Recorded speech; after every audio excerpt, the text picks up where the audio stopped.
thank you for tuning in again. So I'm gonna talk about my week 24. I think I have some of Danielle's makeup on my face. Week 24.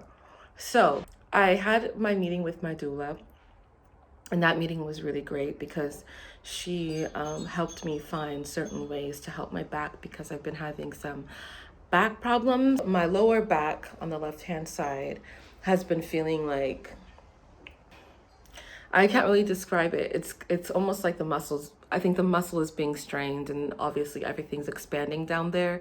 And so I had to do exercises to get my equilibrium back into place. This is a really good apple. So the first one she taught us was me up against the wall, and Danielle had her hands on my hips, and we were just swaying from side to side. It's important to remember to soften your knees when you're doing this exercise. And it really helps to kind of just like balance your pelvic muscles. And it's like a form of like really slow kind of balanced back therapy. There's also one where I had to turn upside down. And this is also really good for when you're in labor and you kind of need to reposition the baby. You put your knees on the couch, 90-degree angle, and then you can slowly work your way down to the floor. And your head is not supposed to touch the floor. It's supposed to be dangling, and your back is supposed to be flat. You can do this not for too long of a time. You could do it for maybe like a minute, but it's a nice exercise just to kind of like reposition where the baby is, and I like the head rush. The next exercise that we did,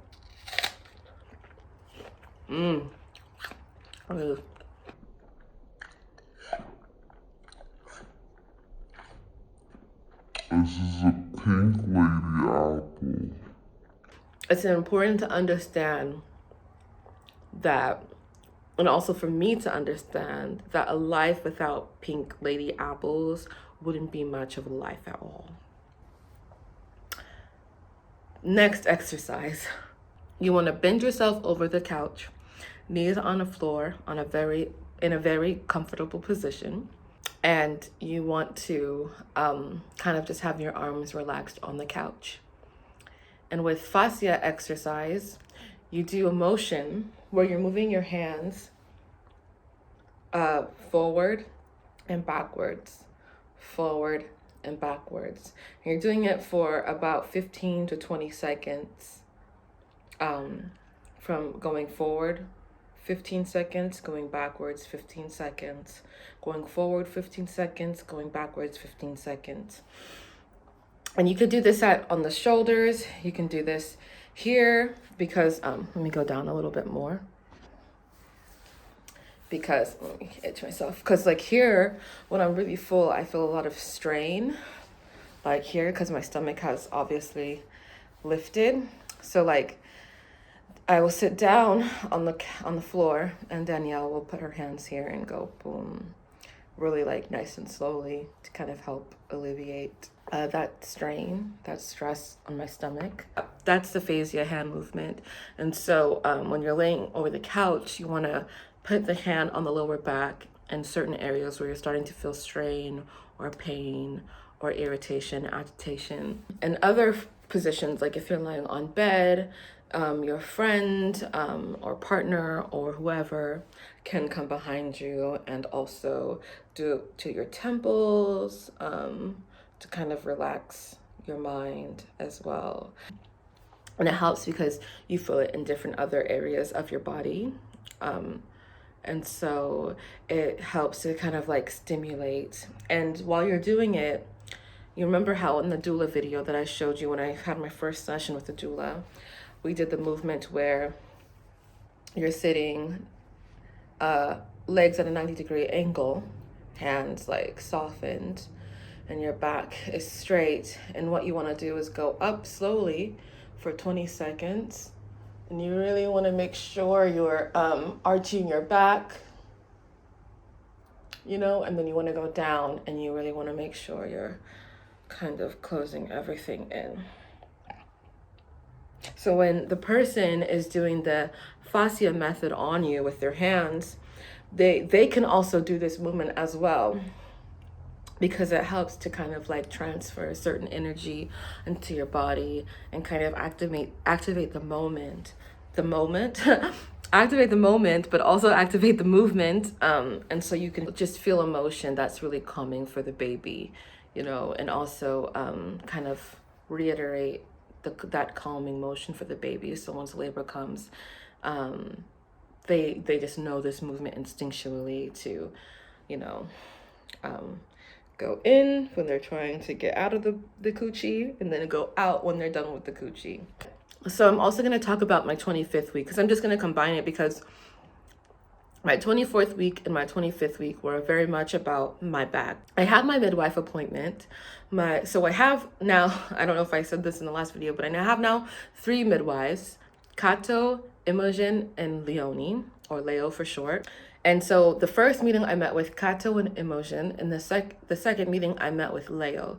And Leo is such a great person, because they're so thorough in everything. Like my paperwork, they were like microscope, like looking at everything. All right, what's this measurement of this baby? Are you positive that this is the date? Because if we don't know that this is the date for sure, then da da da da. So like I really liked having somebody who was like super strict in that way, because then I know that like if something is good, it's good, you know, because she would just be like all over it if it wasn't. So she checked like my measurement. Like I was lying down.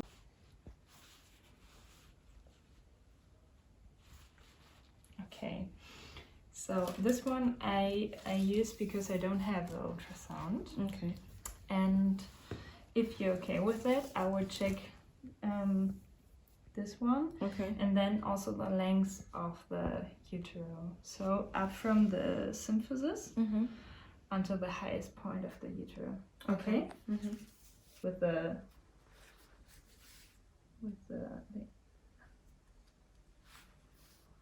week you had.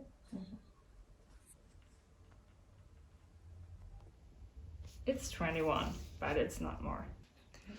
And this is always more or less the week in which you are plus or what is the opposite of plus? Oh, minus. Minus.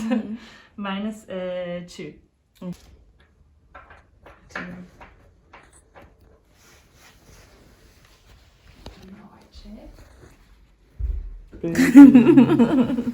sorry. I thought it was 21 plus 5, but it's 25 plus 1. Yeah. Okay. Yeah? Yeah. Thank you. I was like, wait, what? She taught Danielle how to feel like for the baby and stuff. And it was so funny because Leo was like feeling the pouch, and I was like, all right. I felt like I was gonna fart. And then like Danielle did it, and Danielle was like very like cautious and calm. And then we heard the baby's heartbeat. I love to hear the baby's heartbeat. That's so weird. It's between 150 and 160. That's a lot. That's so fast. Yeah, but it will be Come down a little bit in the end of the pregnancy.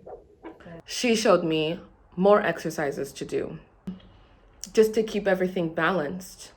When you're walking, you want to walk kind of like a runway model, keeping one foot in front of the other, because this will help keep your pelvic level. You don't want to do what I've been doing, which is just like waddling all over the place. You want to do that. So I've been starting to walk this way, and it makes me feel very cute. So, hey, when you're standing or waiting for something like at a bus stop, you want to stand like this. So I have like one foot in front of the other. Hope you can see that. Like that. Ooh, cramp. I'm a pregnant bitch. You don't want to arch your back too much and suck this in. Yeah, you always want to have like soft knees anyways when you're standing. So stand soften your knees, put that ass in. That helps to make sure that your back is nice and flat, and that you're not putting any strain on your back. I took my glucose test last week. And a glucose test is basically like you're drinking juice. It's a juice that has like 50 grams of sugar in it. And what's supposed to happen is you're not supposed to eat 2 hours before anything.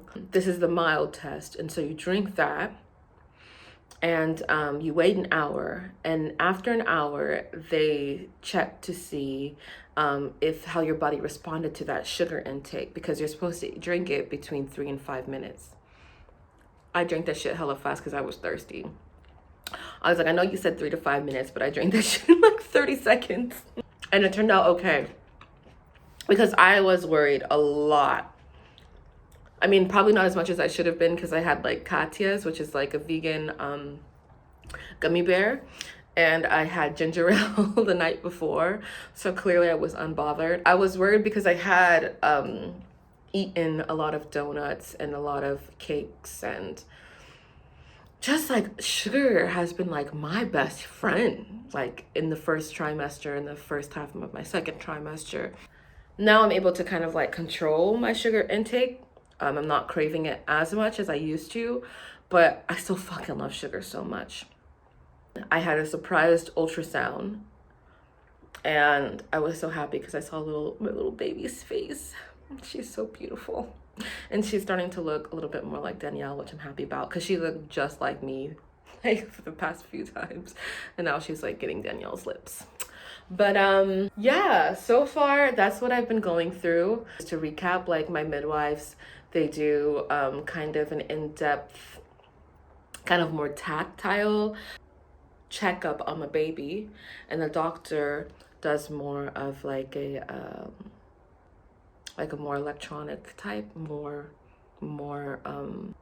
anatomical in terms of like taking blood and stuff like that.